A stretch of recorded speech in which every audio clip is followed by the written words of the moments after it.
خدا کو ناراض کر کے لوگوں کو راضی نہ کرو، کیونکہ لوگوں کے بدلے دوسرے لوگ مل سکتے ہیں مگر خدا کے بدلے کوئی دوسرا خدا نہیں مل سکتا۔ حضرت علی نے فرمایا جو حق سے منہ موڑتا ہے تباہ ہو جاتا ہے۔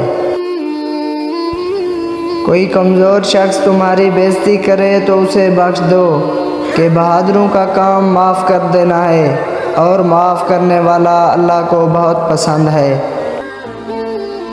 3 رشتے بے نقاب ہو جاتے ہیں: بڑھاپے میں اولاد، مصیبت میں دوست اور غربت میں بیوی۔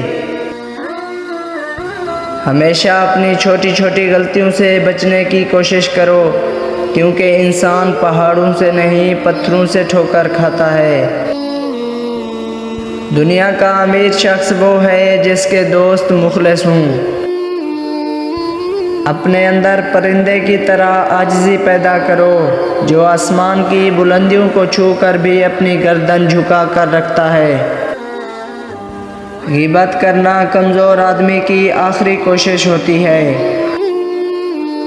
غرور اور غفلت کا نشہ شراب سے بھی زیادہ ہوتا ہے۔ جو اس نشے میں مبتلا ہو جاتا ہے وہ جلدی ہوش میں نہیں آتا۔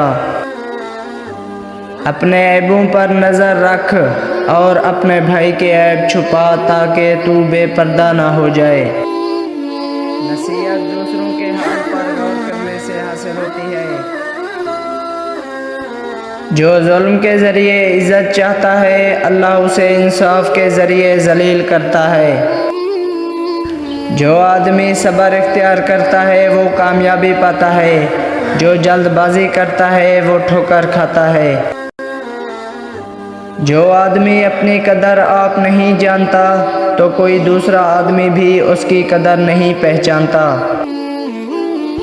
دنیا داروں کی صحبت سے پرہیز کر، کیونکہ اگر تنگ دست ہوگا تو تجھے حقیر سمجھیں گے، اور اگر زیادہ مالدار ہوگا تو تجھ سے حسد کریں گے۔